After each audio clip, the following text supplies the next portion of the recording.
Apa sih yang kita inginkan untuk masa depan desa? Warga desa yang sehat, pendidikan yang berkualitas, pendapatan yang meningkat dan merata, lingkungan desa yang tetap lestari, desa aman, nyaman, dan damai berkeadilan. adat dan budaya desa terlindungi. Semua itu adalah cita-cita kita bersama melalui SDGs Desa.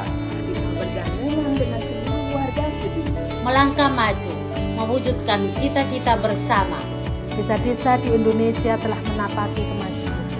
Gotong royong yang tetap terjaga. Fasilitas di desa semakin baik, pendidikan dasar mencukupi. Akan tetap kita tidak boleh lengah, sebab masih banyak tantangan yang menghadapi. pengangguran pemuda desa. Pengangguran pemuda desa harus diatasi. Penurunan kemiskinan desa harus lebih cepat lagi. Kebakaran hutan harus dihentikan. Kekerasan terhadap perempuan harus dihilangkan. Pekerjaan-pekerjaan yang belum usai ini harus kita tuntaskan. Jadi, mari berdiri. Mari berdiri. Mari berdiri sebaris. Berjajar bergandengan tangan. Melukis kuntul baris. Mewujudkan cita-cita kita bersama. Dan pastikan Tidak ada satupun warga desa yang tertinggal di belakang.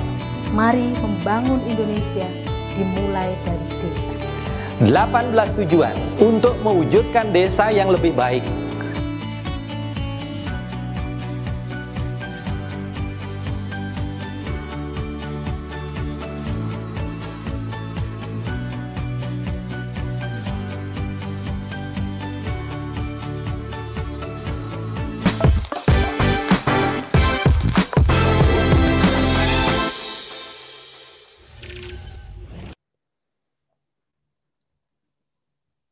Salam bahagia kerabat desa Indonesia, salam berdiri sebaris, melukis kuntul baris, salam SDGs desa. Pagi ini ada yang spesial karena beberapa hari terakhir bergulir di beberapa media dari media desa menyampaikan tentang sudah dibentuknya relawan pendataan desa. Relawan pendataan SDGs desa.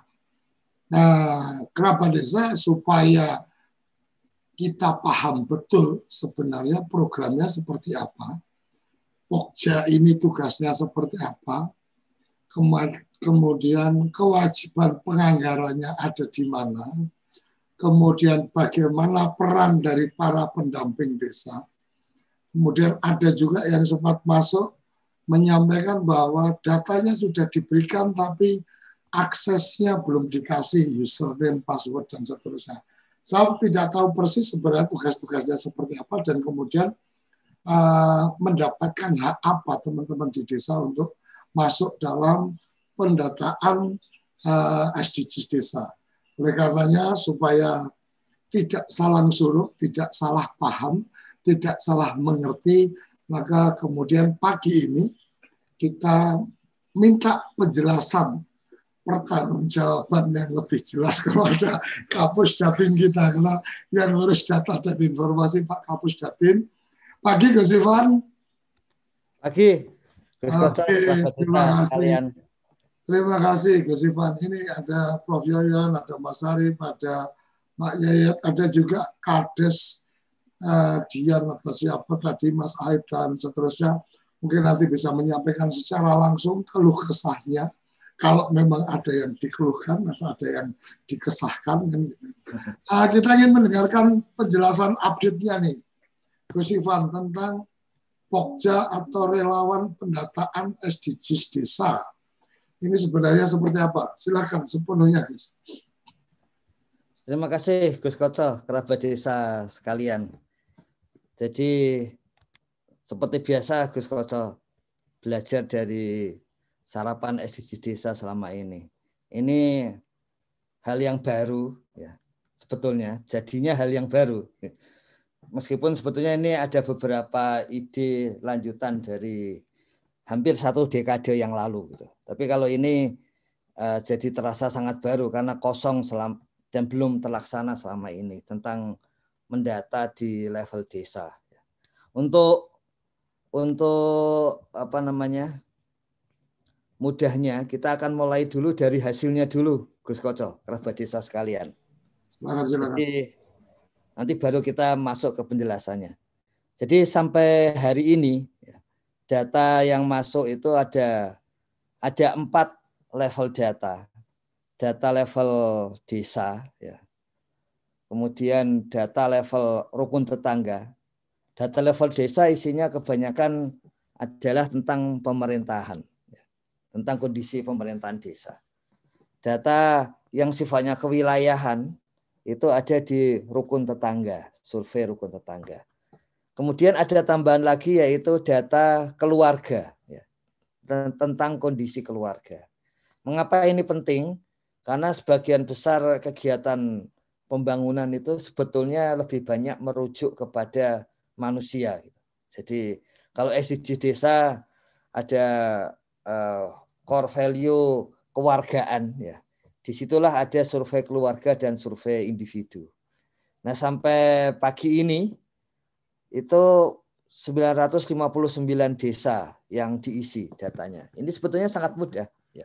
Mungkin karena sangat mudah, jadi diisi belakangan sepertinya. Karena ini fenomena yang menarik, Gus Koco, kerabat desa sekalian. Jadi yang menanjak paling tinggi pendataannya itu justru adalah survei individu.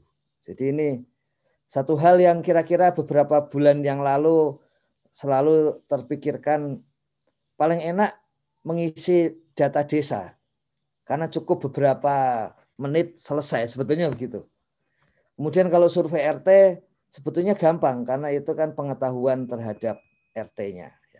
Nah, survei keluarga dan individu ini dianggap kemungkinan paling sulit karena ini kan jumlahnya lebih banyak. Tapi kenyataannya yang naik paling tinggi itu adalah survei individu.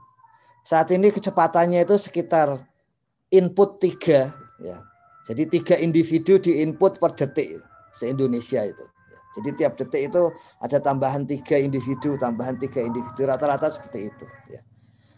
Saat ini ada 330.380 individu warga, ya, yang masuk ke server Kemendes. Kemudian ada 107.740 keluarga. Ya. Ini ada driver kami, dia menyampaikan juga agak lama juga itu keluarga kami di data gitu. Jadi sudah sampai ke desanya gitu. Ada sekitar 1 jaman. Ya. Memang benar mendata satu keluarga berikut seluruh anggota keluarganya itu rata-rata 1,5 jam habisnya.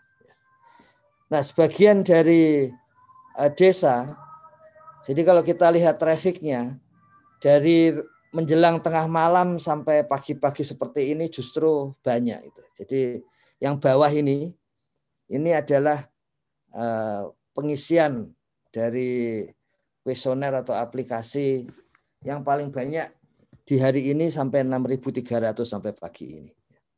Dan untuk pendampingnya atau yang kita sebut tadi Pokja, Gus Koco, kerabat desa sekalian, itu karena ini datanya memang sangat pribadi gitu. Memang akhirnya Pokja itu pun harus didaftarkan di Kementerian Desa gitu. Jadi tidak bisa langsung mengisi.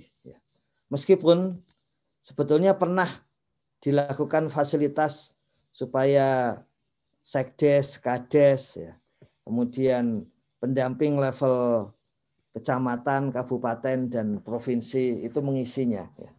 Tapi ada satu fenomena yang meskipun ini agak negatif, tapi ya menarik gitu. Bahwa ternyata admin-admin lokal itu setelah diberi kebebasan untuk input pokjanya gitu, itu malah sebagian kemudian dicopot gitu. Jadi banyak laporan masuk ke Kemendes, ini kok nama saya nggak bisa masuk lagi, terus disebut bahwa username-nya, namanya sudah tidak ada lagi. Setelah kami cek dan kemudian ada datanya di sini, bisa dilihat juga nanti. Itu yang menghapus ya di antara mereka sendiri. Jadi mungkin seperti yang sering disampaikan Bu Agnes waktu itu, pemahaman atau kultur tentang pendataan itu menjadi penting. Sampai pagi ini ada 268.234 username, artinya pendata ini. Jadi ada 260.000 pendata yang saat ini sedang bergerak. Nah, sebagian melaporkan memang baru membentuk Pokja dan kemudian masih melakukan pelatihan begitu, sehingga kita menduga minggu depan akan makin banyak lah. Karena memang sebetulnya jangka waktu pendataan itu diberi jangka waktu dari 1 Maret sampai 31 Mei. Jadi pada awal Maret, pada tanggal 1 Maret itu disampaikan surat dari Kementerian Desa, ya.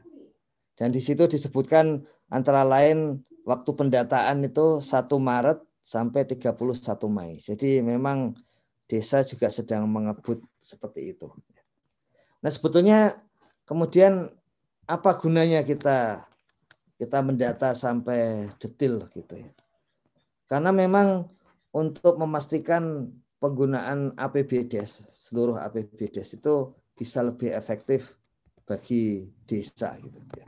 Jadi apalagi memastikan bahwa ini aspek ideologisnya ini, Gus Koco, aspek desaismenya ini ya, bahwa sesuai dengan peraturan Menteri Desa nomor 21 tahun 2020 ini, di mana di dalamnya ada SDGs desa dan kemudian di dalamnya juga ada pendataannya begitu.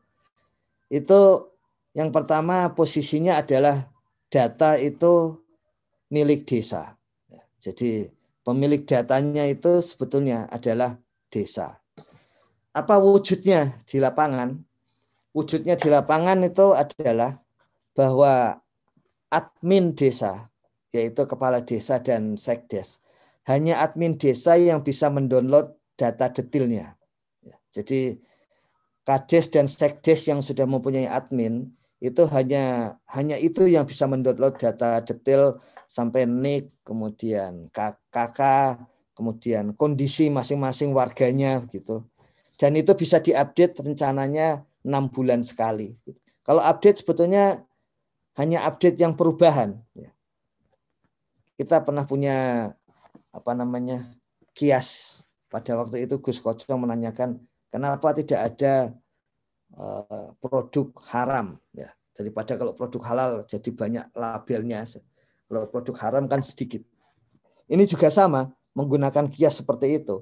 Nanti pemutakhiran data itu, data SDGs itu hanya kalau ada perubahan.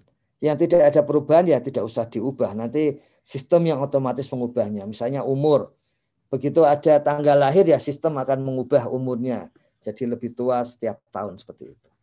Jadi yang pertama bahwa data itu milik desa, dan kemudian sebagai wewenang yang ada di level desa, maka kepala desa itu yang mengelola data SDGs desa. Karena yang mengambil manfaat paling banyak pemerintah desa. Di samping warganya tentu saja dan pihak lain yang ingin mendukung desa akan mendapatkan manfaat. Tapi yang jelas bisa menggunakan manfaat terbanyak itu. Seperti biasa ada plus dan minus. Kita belajar dari misalnya desa Tembok yang ada di Buleleng, Bali itu, bagaimana mendatangi warganya satu persatu seperti itu. Nah sekarang, ini saya ingat Gus Koco dan Pak Arief membedakan antara pelopor dan pengekor. Ya. Ini soal pelopor ini, karena datanya belum ada. Sekarang seandainya kita mendatangi warga satu persatu secara data, artinya kepala desa tidak datang ke warung satu persatu gitu, tapi artinya di samping itu kepala desa dan perangkat desa bisa mencek warganya satu persatu melalui data SDGs desa level warga atau individu. Itu kira-kira jadi manfaat terbesar memang ada di pemerintah desa. Nah kemudian soal Pokja relawan desa.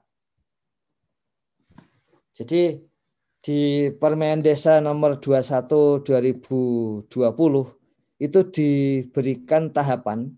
Tahun pertama itu selalu adalah pendataan desa. Kemudian pada waktu-waktu berikutnya itu disebut sebagai pemutakhiran data desa.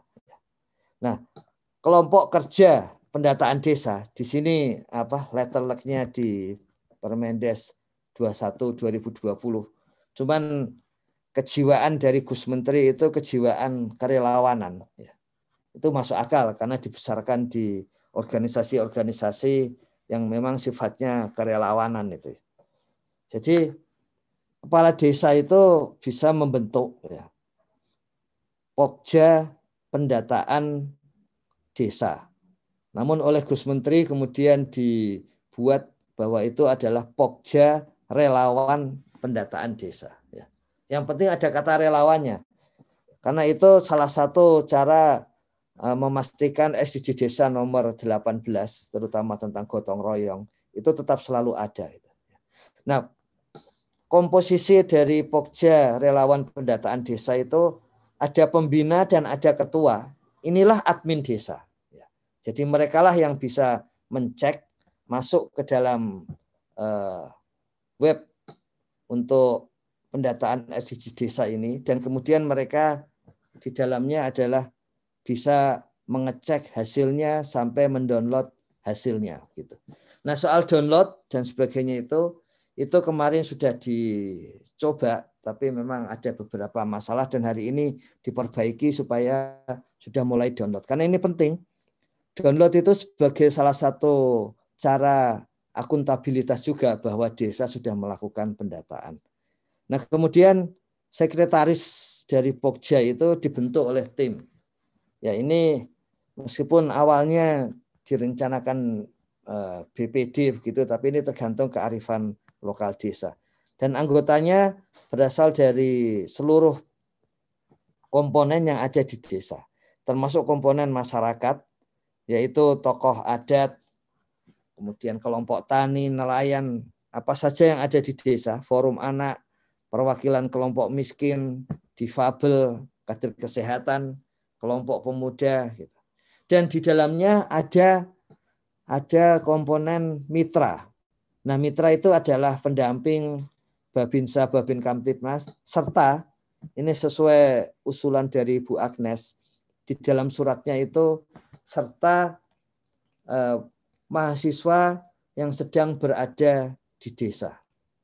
Jadi mahasiswa yang sedang berada di desa itu menjadi mitra dari Pokja relawan pendataan desa.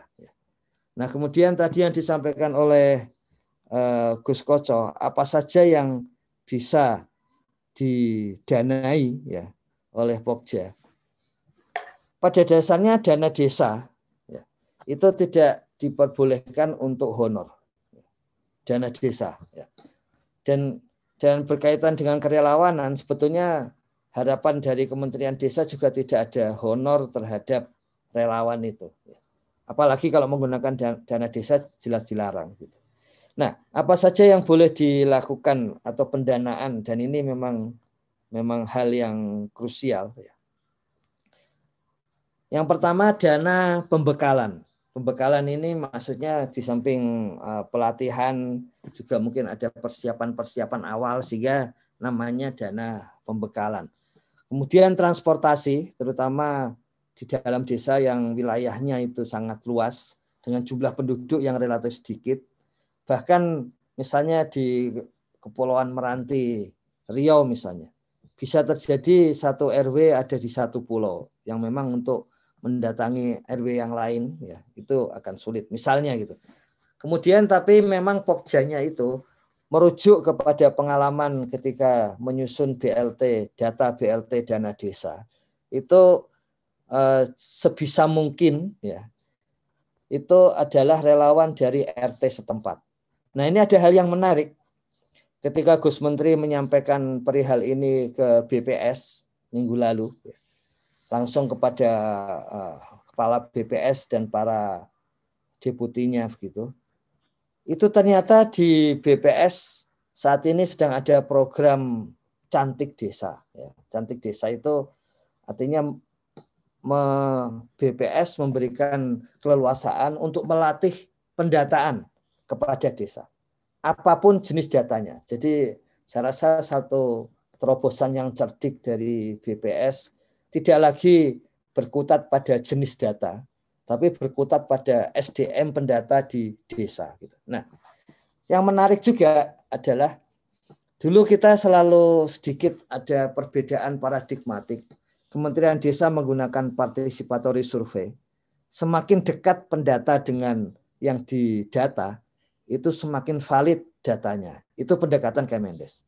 BPS selama ini sesuai dengan kaidah internasional tentang pendataan konvensional, itu justru tidak boleh ada pendata yang kenal dengan yang didata. Bahkan seandainya dia kenal, harus dinilai tidak kenal dengan cara misalnya melakukan survei daripada sensus begitu. Jadi pada waktu minggu lalu yang menarik adalah BPS sudah mengakui dan sudah menyadari bahwa pendata di level desa itu memang paling bagus adalah participatory sensus. Sehingga pola yang akan diajarkan BPS nantinya juga bersifat participatory sensus. Ini satu, karena ini sifatnya dua paradigma, dua sudut pandang pendataan yang berbeda. Ketika BPS dan Kemendesa punya satu posisi yang sama, ini sebetulnya satu lompatan pemikiran yang kemudian di lapangan menjadi penting. Tapi itu juga menunjukkan bahwa peluang desa untuk mendata itu menjadi tinggi. Karena warga desa mendata tetangganya itu sudah semakin diakui, itu hal yang penting.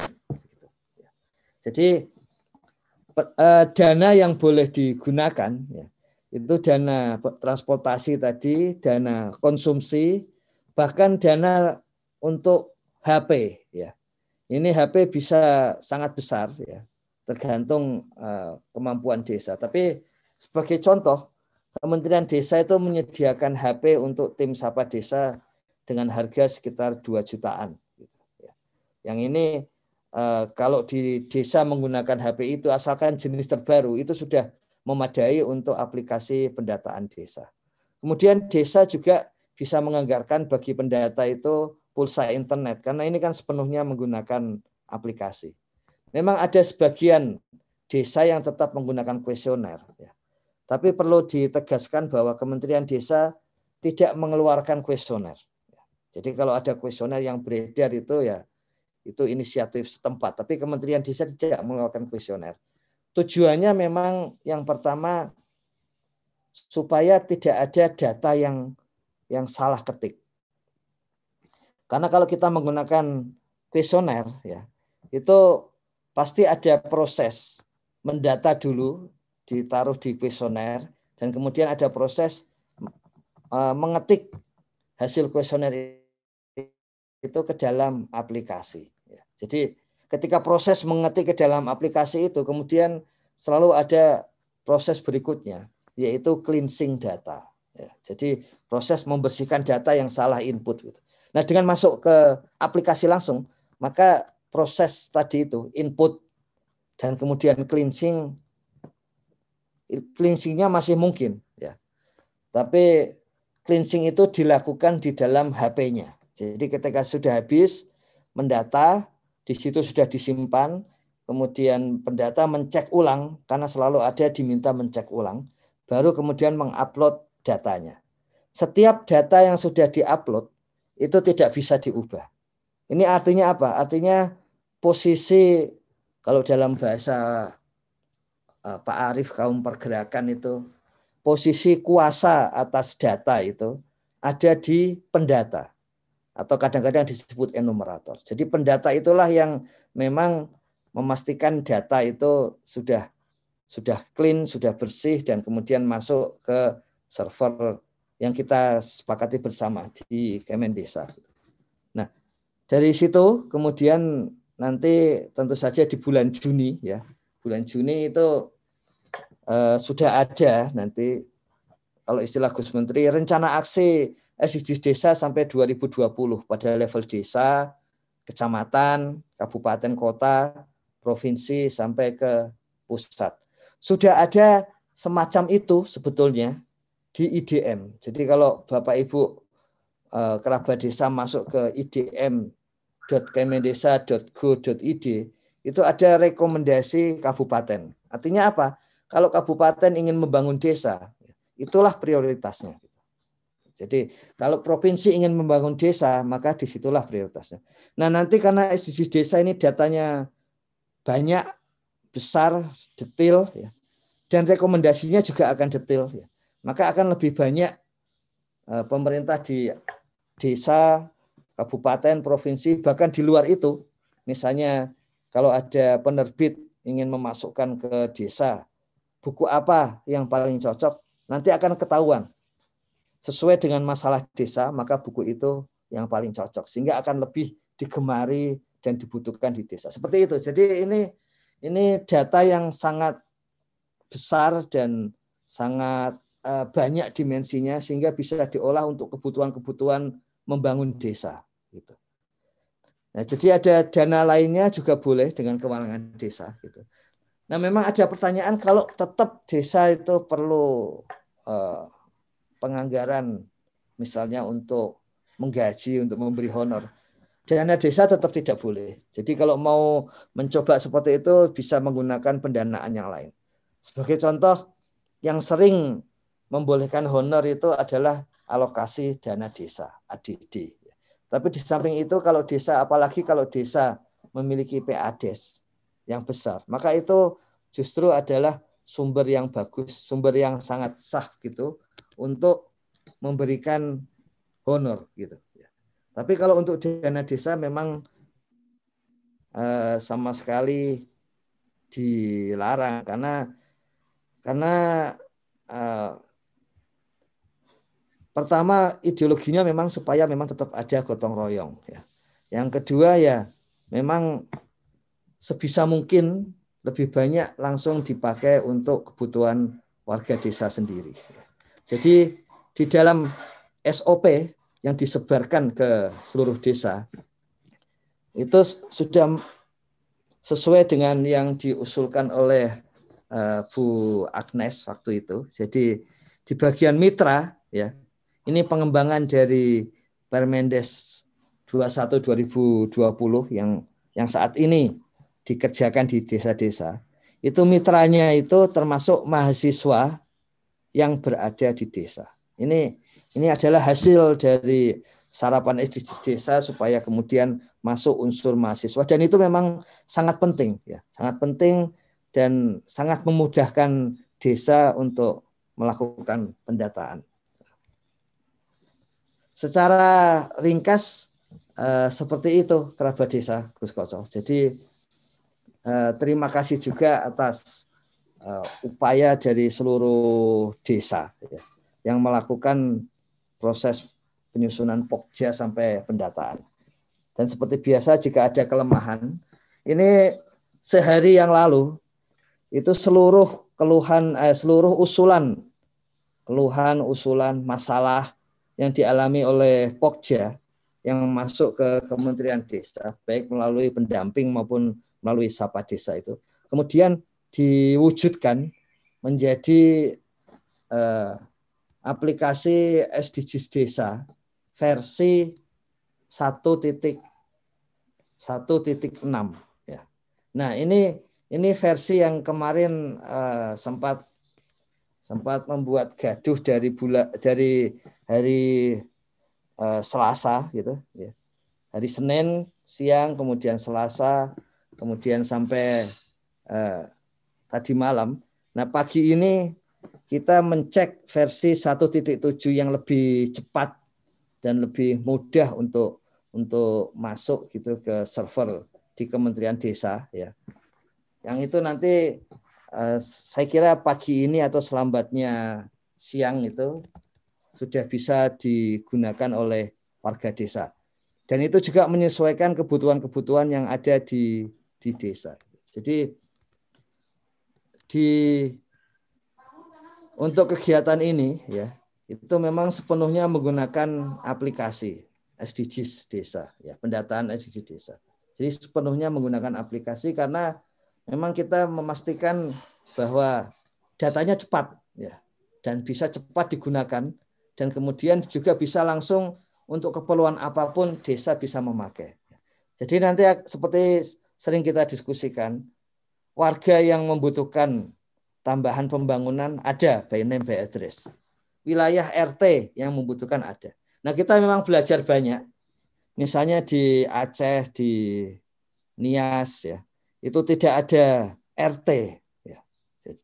Tidak ada RW, yang ada dusun. Ya. Jadi ternyata di level di bawah desa, ya, itu memang tidak sepenuhnya sama dan itu tidak sedikit, ya, banyak gitu. Jadi selama ini oleh BPS disebut SLS, Satuan Lingkungan Setempat.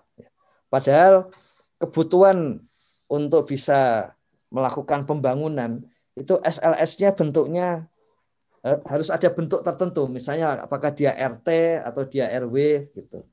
Nah, di Sumatera Barat juga disebut sebagai jorong dan tidak ada nomornya, misalnya seperti itu. Jadi aplikasi itu membuat RT dan RW itu menggunakan nomor karena itu sesuai SOTK di Permendagri begitu.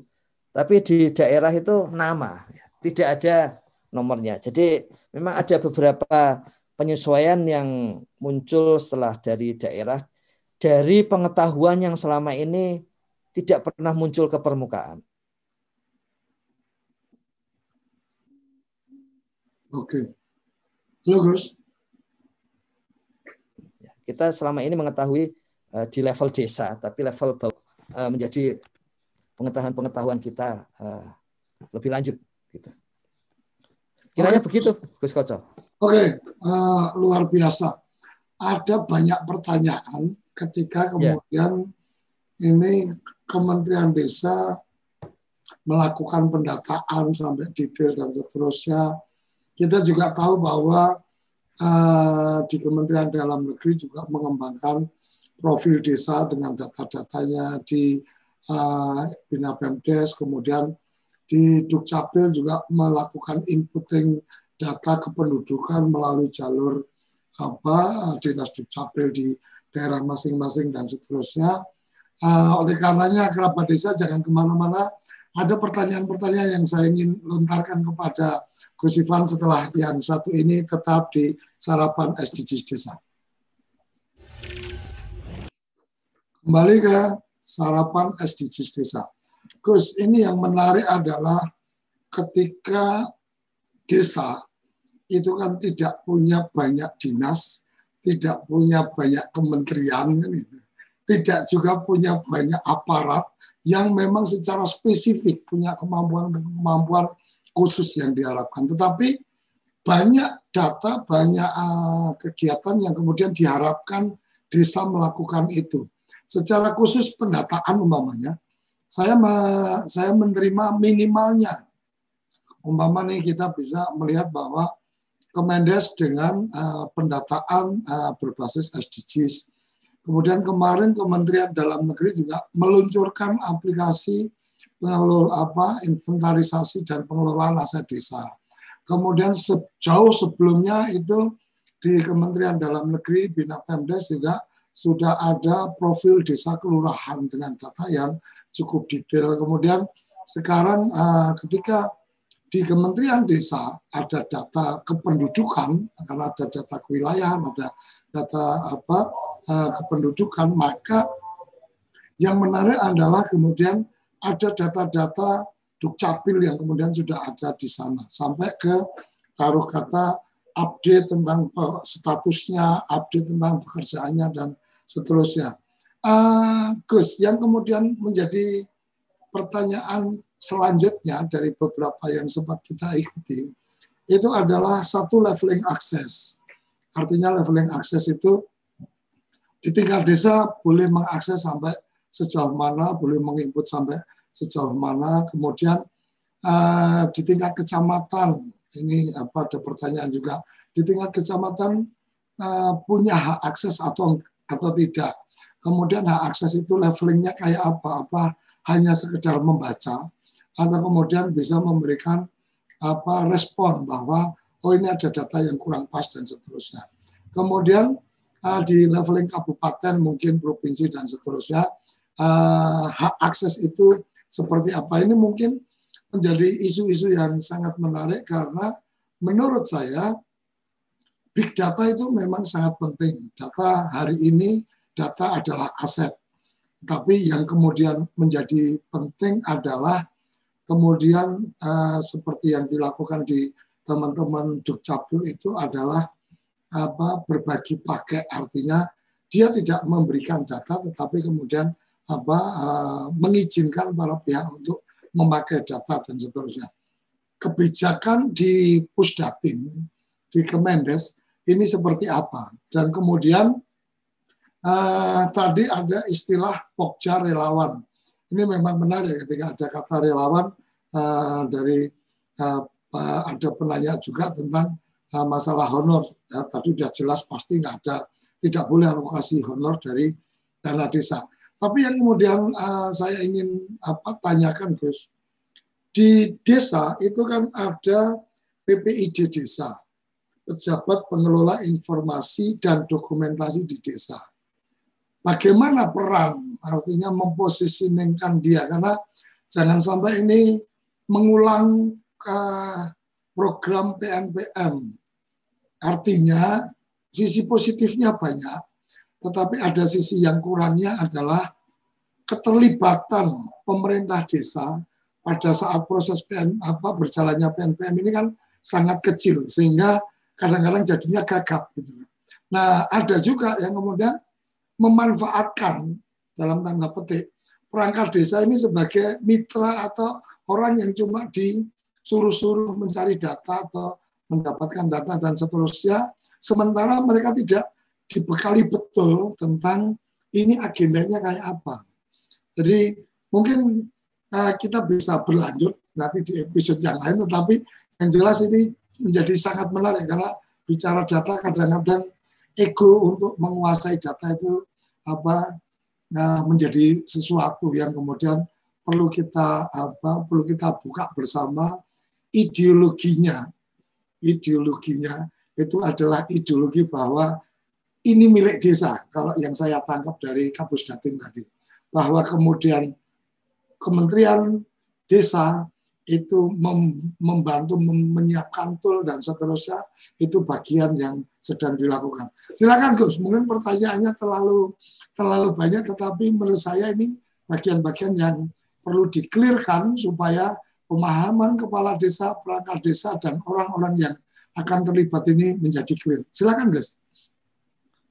Ya, yang pertama tadi kerabat desa, Gus Koco. Jadi saya kira posisi dari Undang-Undang Desa itu jelas, memberikan banyak hal kepada terutama pemerintah desa. Dan kemudian yang kedua, tetap menjaga supaya warga desa masih bisa untuk mengawasi supaya akuntabilitasnya tinggi. Gitu. Jadi saya kira Gus Koco benar itu, kita juga belajar dari PNPM ya, supaya tidak ada pendulum yang terlalu ke samping. Gitu. Jadi harus relatif ada di tengah. Dan itulah sebabnya posisinya disebut relawan. Ya. Karena ini memang berangkat dari hati untuk mendukung desanya. Gitu. Jadi posisinya. Dan di bagian atas selalu ketuanya adalah pemerintah desa. Jadi ada Kades, kemudian ada Sekdes. Itu bentuk-bentuk yang sengaja disusun sesuai dengan ideologi tadi. Ya. Kemudian soal data milik desa itu kemudian membuat hak akses tadi yang Gus Koco sampaikan. Saya kira itu memang penting. Hak akses sepenuhnya milik desa. Jadi di atas desa itu hanya dapat rekap. Bisa mendownload, tapi dapatnya rekap. Bukan by name by address gitu, tapi berapa jumlah warga desa yang membutuhkan pendidikan. Ini sudah banyak ketemu Gus Koco, berapa jumlah warga desa yang membutuhkan NIK gitu. Termasuk berapa keluarga yang membutuhkan KK itu sudah ketemu semua. Tapi siapa yang membutuhkan KK, siapa yang membutuhkan NIK itu hanya desa yang bisa mengakses gitu. Jadi semua punya hak akses seperti itu. Kemudian termasuk Kemendesa, ya. Kemendesa akan mencek ke desa dulu, komunikasi ke desa untuk akses di level yang sifatnya sangat pribadi. Ya. Jadi menghormati bahwa ini memang datanya orang desa ini, datanya desa. Gitu. Nah kemudian tadi yang soal PPID dan sebagainya, yaitu otomatis kita perbaiki dengan bagaimana pemerintah desa tetap punya wewenang yang sangat tinggi untuk itu. Dan memang ada beberapa hal tadi soal Pokja, tapi kemudian dinetralisir Gus Menteri menjadi relawan, ya. Karena supaya tidak hilang desanya ini. Meskipun masih informal, 2 hari yang lalu itu Bappenas mengundang, karena ini mau dijadikan itu. Bappenas sudah mempelajari SDGs desa secara rinci. Gitu. Dan kemudian Kementerian Desa diminta untuk menyampaikan istilahnya metadata. Metadata itu sebetulnya adalah indikator-indikator sasaran yang kita sudah pelajari sejak bulan Januari kemarin itu. Jadi Kementerian Desa sudah siap untuk itu. Nah, sasaran itu akan dilingkan dengan sasaran SDGs nasional. Padahal sebetulnya sasaran SDGs desa memang diturunkan dari sasaran SDGs nasional, jadi juga tidak akan ada masalah. Nah, ini yang akan digunakan ya untuk mainstreaming SDGs di Indonesia.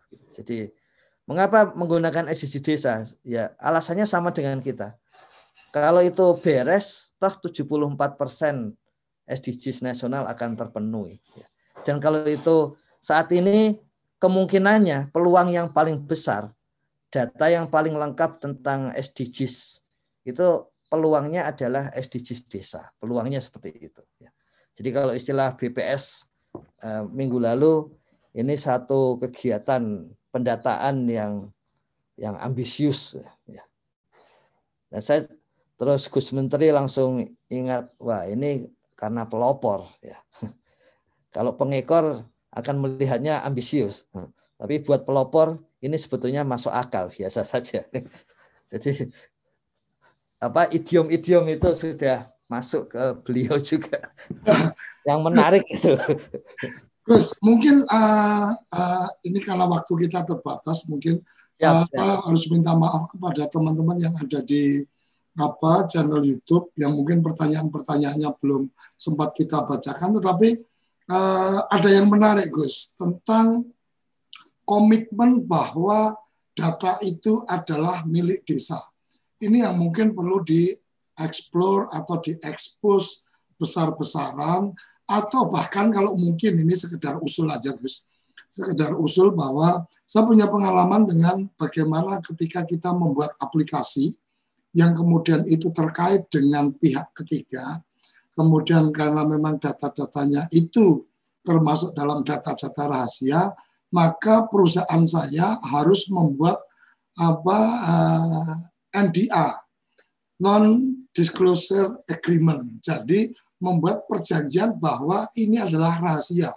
Artinya ketika saya membayangkan ketika Menteri membuat sebuah pernyataan bahwa data yang ada di sini adalah sepenuhnya hak desa, kerahasiaannya terjamin dan seterusnya, kemudian secara mungkin secara perwakilan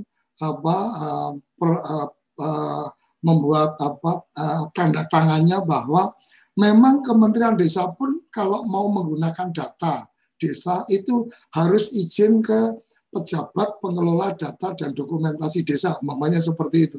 Ini akan semakin menguatkan bahwa Menteri Desa dan Kementerian Desa itu sangat memahami atau menghormati rohnya Undang-Undang Desa.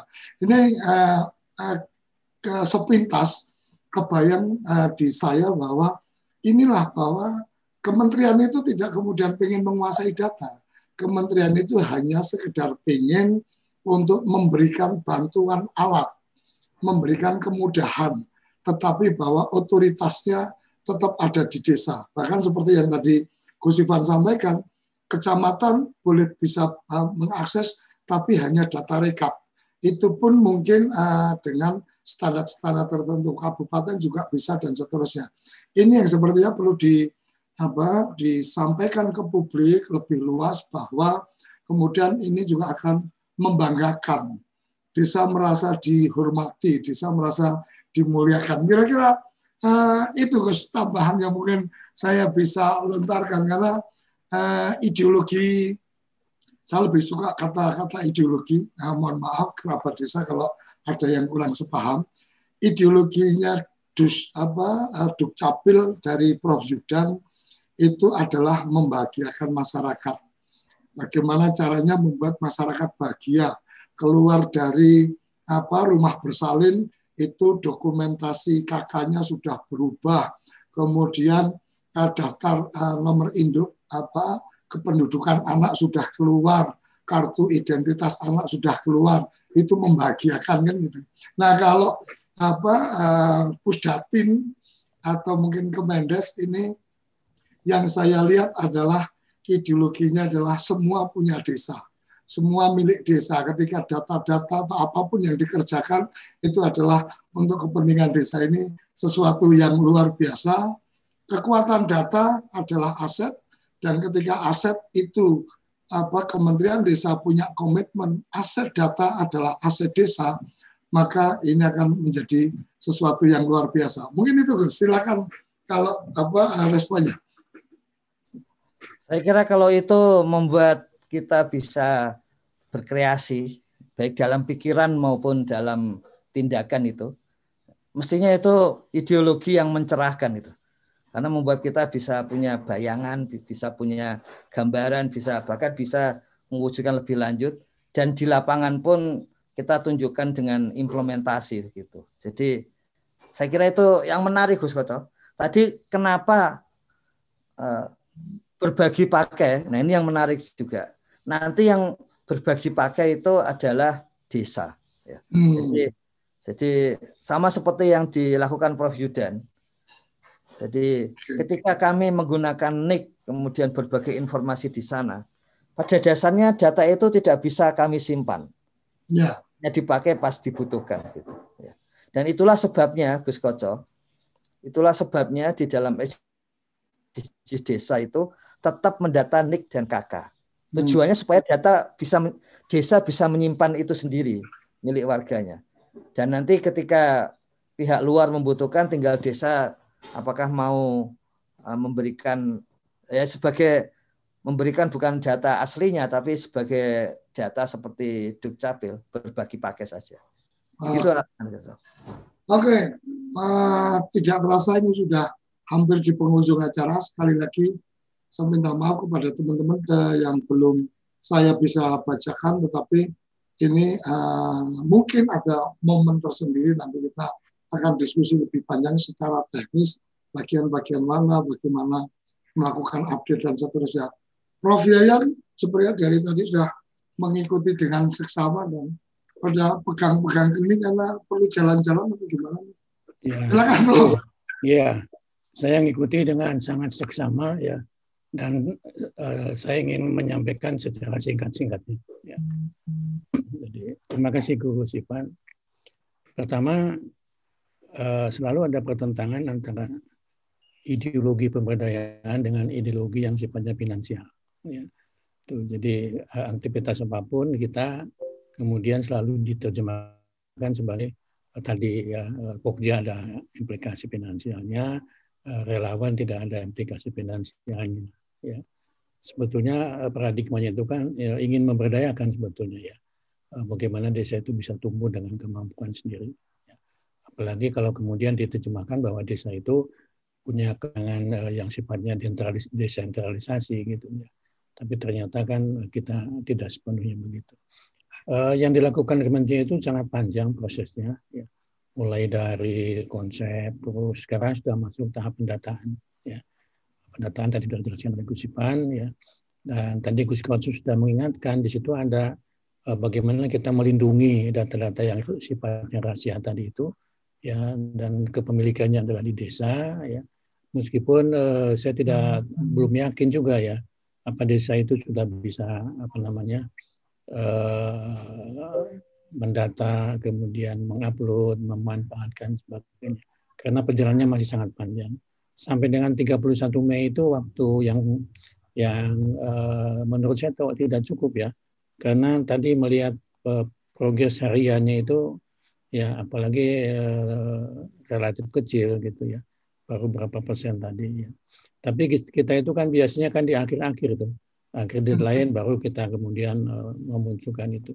Nah, semakin panas semakin kenceng. Ya, mudah-mudahan di waktu-waktu akhir itu bisa memenuhi persyaratan. Dari situ kemudian soal pemanfaatannya ya, untuk pembangunan, untuk informasi dan lain-lain ya. Dan kementerian yang dibutuhkan kan sebetulnya data agregat dari desa-desa itu. Ya. Bagaimana gambaran nasionalnya dan kemudian bagaimana kebijakan-kebijakan Kemendesa yang akan bisa dibuat ya berkenaan dengan masalah problem data yang dikumpulkan tadi itu. Nilai plusnya pekerjaan kementerian ini ya tadi sudah disinggung oleh Gus Koco. Tanpa data orang sekarang tidak bisa lagi untuk membuat keputusan. Ya. Jadi keputusannya itu jangan didasarkan pada mimpi, ya pada wahyu, bukan wahyu ya, pada apa namanya itu kalau orang Jawa itu ya semacam itulah. Ilham, bro. Ya, karena harus berbasis data gitu. Ya. Dan data ini bagi kementerian kan supporting untuk pengambilan kebijakan. Ya, bagaimana kebijakan-kebijakan kementerian ya tepat sasaran dengan kondisi yang ada di desa. Ujungnya kan akhirnya ke alokasi dananya, ya, efektivitas SDGs-nya tercapai, efisiensi dananya terlaksana, pemerintahan desanya berjalan dengan baik, ya, SDM-nya meningkat, ekonominya meningkat. Ya. Jadi komprehensif sekali ini yang dilakukan oleh kementerian, sangat-sangat strategis. Cuman tadi betul ya. Konektivitas dengan Bappenas, dengan dalam negeri, dengan BPS dan sebagainya itu harus menjadi bagian yang harus diperhatikan. Ya, karena di situ, wah ini kerjaan saya kok ikut-ikutan dikerjakan. Itu. Padahal ini satu rintisan yang sangat luar biasa. Ya. Mengapa begitu? Karena Pak Mantu itu paham betul pentingnya data di desa itu. Ya sudah didukung oleh staf akademik yang sangat luar biasa, Gus Ipan itu bagaimana menerjemahkan kebijakan-kebijakan Pak Menteri menjadi hal yang teknis kemudian bisa dilakukan lewat pendataan semacam ini. Gus Ipan ini ada catatan ya dari teman-teman di desa itu belum hanya bisa menyimpan tapi tidak bisa mengupload katanya gitu. Ya disimpan bisa tapi mungkin belum dibuka sistemnya oleh Gus Ipan, saya nggak tahu. Ini ada informasi nanti dari Bu Yayat tadi itu. Intinya ya. Gitu Gus Koco ya.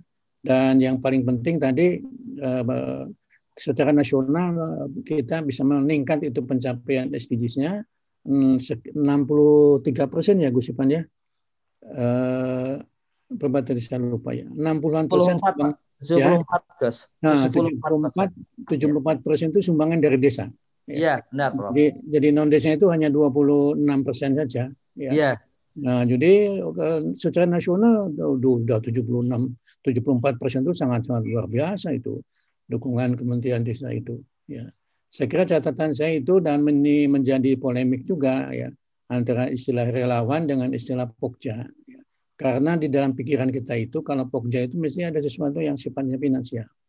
Dan tadi sudah diakomodasi, cuman yang tidak boleh itu kan dari dana desa. Dana yang lain kan sangat boleh sekali gitu. Ya, jadi tidak ada masalah di situ. Itu kan hanya bagaimana kepentingan kita untuk memilih hal-hal yang sangat bagus. Bagi desa yang kaya nggak masalah itu, ya masalah. Mungkin yang agak terbatas dana non desanya mungkin barangkali menjadi masalah. Ya, bagus sekali Gus Ipan ya. Dan tadi Pak Dirjen Dukcapil juga dengan TV Desa itu menjadi penikmat ya. Penikmat acara-acara TV Desa seperti pagi ini kan sangat penting sekali ya. Ya, saya pendengar lah kalau penikmat itu rasanya agak terbayangkan lain gitu kalau penikmat itu. Kalau pemirsa agak beda lagi gitu. Jadi memang saya posisinya pemirsa aja lah ya. Tuh, terima kasih Gus Koco ya. Teman-teman sekalian, intinya tidak bisa lagi kita bekerja tanpa data, dan data itu harus dilindungi supaya tidak dimanfaatkan secara negatif oleh orang lain. Dan data itu adalah milik desa ya, yang digunakan secara bersama-sama dengan mekanisme dan persyaratan tertentu. Ya. Bagaimanapun kementerian sebagai inisiator pendataan desa ini ya harus menjadi penerima manfaat yang semestinya untuk penyusunan program, pengambilan kebijakan, pendanaan dan lain sebagainya. Bagus sekali ya. Terima kasih ya. Oke, terima kasih. Terima kasih Prof. Yayan untuk memberikan catatan akhirnya. Kerabat desa ini luar biasa.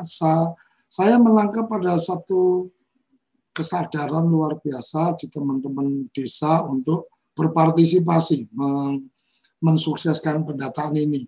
Lepas dari apapun, mungkin ada waktunya nanti kita akan undang teman-teman di desa. Kenapa mereka memberikan dukungan?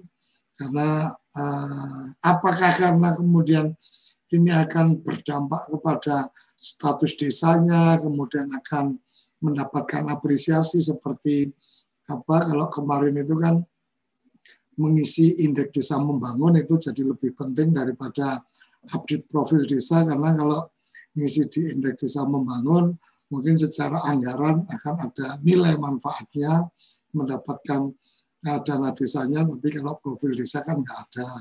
Nah ini kita mungkin ada waktu khusus kita ingin mengundang teman-teman di desa kemudian memahami tentang pendataan berbasis SDGs desa ini seperti apa.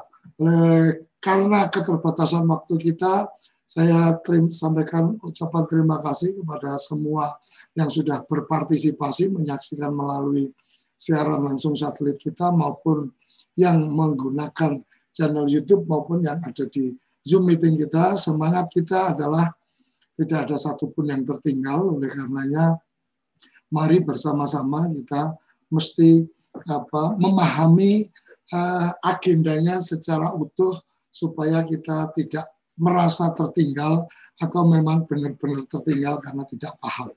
Sampai di sini, salam bahagia kerabat desa Indonesia, salam berdiri sebaris, holopes kental baris, salam SDGs desa. Terima kasih. Apa sih yang kita inginkan untuk masa depan desa? Warga desa yang sehat, pendidikan yang berkualitas, pendapatan yang meningkat dan merata, lingkungan desa yang tetap lestari, desa aman, nyaman, dan damai berkeadilan. Adat dan budaya desa terlindungi. Semua itu adalah cita-cita kita bersama melalui SDGs desa. Bergabung dengan seluruh warga sedunia, melangkah maju, mewujudkan cita-cita bersama. Desa-desa di Indonesia telah menapaki kemajuan. Butuh kebayaan yang tetap terjaga. Fasilitas di desa semakin baik, pendidikan dasar mencukupi. Akan tetap kita tidak boleh lengah, sebab masih banyak tantangan yang menghadapi. pengangguran pemuda desa. Pengangguran pemuda desa harus diatasi. Penurunan kemiskinan desa harus lebih cepat lagi. Kebakaran hutan harus dihentikan. Kekerasan terhadap perempuan harus dihilangkan. Pekerjaan-pekerjaan yang belum usai ini harus kita tuntaskan.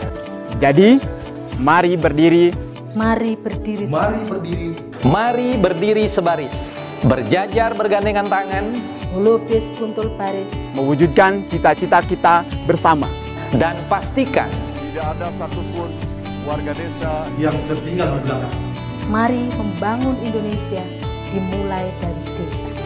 18 tujuan untuk mewujudkan desa yang lebih baik.